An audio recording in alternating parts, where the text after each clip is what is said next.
WYN Studio. Humans have searched for ways to stay cool during the hottest days for a long time. Indians used curtains made of khas or bunch grass. Egyptians hanged damp mats over their doorways. One Caliph of Baghdad tried putting blocks of ice between double-sized walls. The Romans used aqueducts to circulate cool water through the walls of their palaces. Humankind has always had to find creative ways to outsmart the weather. But actually, it is the mosquitoes and a printing problem that help to keep the modern world cool.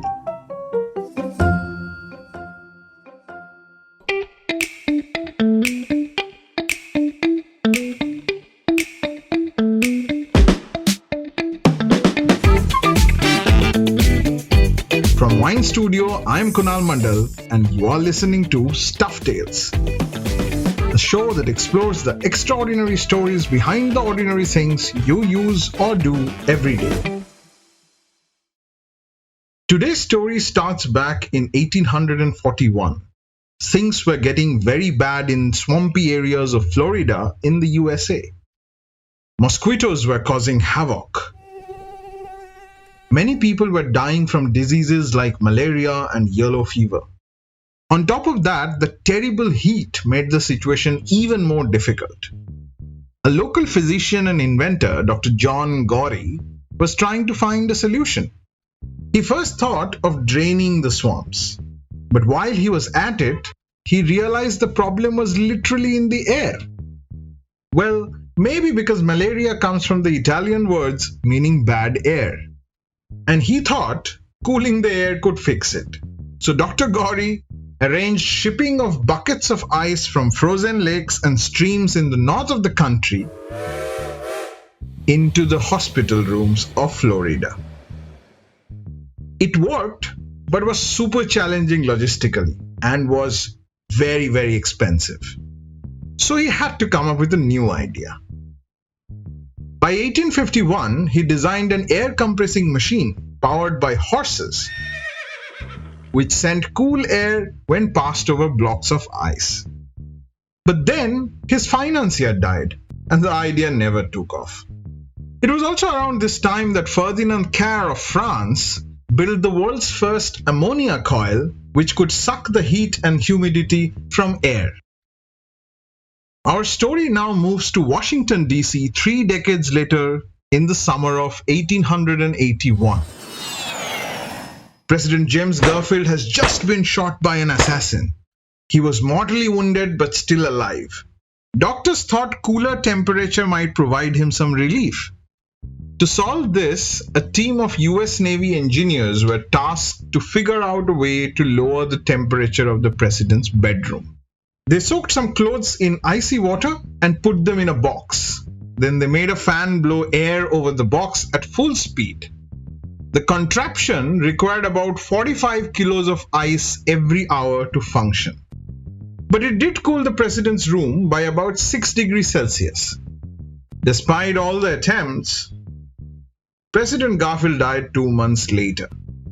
At the time, the notion of a climate-controlled environment was sheer science fiction. Mark Twain famously said to have joked, "Everyone talks about the weather, but no one does anything about it."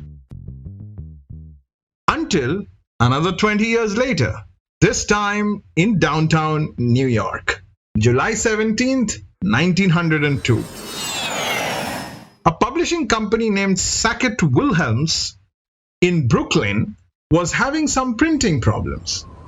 The hot, humid air was wrinkling its magazine pages, blurring its ink, and messing up its printing machinery. So it asked a keen young electrical engineer, Willis Haviland, to figure out a solution. His assignment was primarily to work out how to make the temperature and humidity in the room remain constant at all times. Temperature control had been done in the past, but nobody had ever developed a safe and reliable way to control the exact percentage of humidity in a room. After many failed attempts, he finally found his answers at a train station on a foggy day. When he realized that he could pass air through water and create fog. This led him to believe that air could be manufactured with moisture in it. To work on his theory, he built a box in which he could trap air and control what happened to it inside. To do this, he would have to take help of Dr. Gauri's air compressor, Ferdinand Carr's ammonia coil, and the icy water solution that the naval engineers used, and basically put them all together. He used one fan to suck the hot air into the box, then lowered the temperature of that air with a fine spray of cold water. As the air passed through the water, it turned into fog. He now got 100% relative humidity. He then began reducing the level of humidity by adding a precise amount of dry air to the chamber so as to reduce it to a relative humidity of 55%. He then released that perfectly conditioned air into the printing room. And voila! Problem solved. This relatively simple idea invented for a print shop would then go on to transform the world from New York to New Delhi. The young engineer Willis Haviland's surname is Carrier. And that was the story of how the world's first modern air conditioner, or AC, came to be. Thank you for listening to Stuff Tales. If you liked the episode, give us a thumbs up on Apple Podcasts, Google Podcasts, Spotify, or wherever you get your podcast from. Don't forget to subscribe to the show and find us at WYN.studio on Instagram. Before I go, here is a quiz question for all listeners. Interestingly, Carrier has a long legacy in India, which dates back to 1936, when it installed the country's first ever air conditioning system. My question is, where did Carrier install their first AC in India? You can send me your answers on Twitter. My handle is @KunalJu. It's KUNALJU. Thanks again for listening. I'll see you in the next episode. Till then, stay happy and stay curious.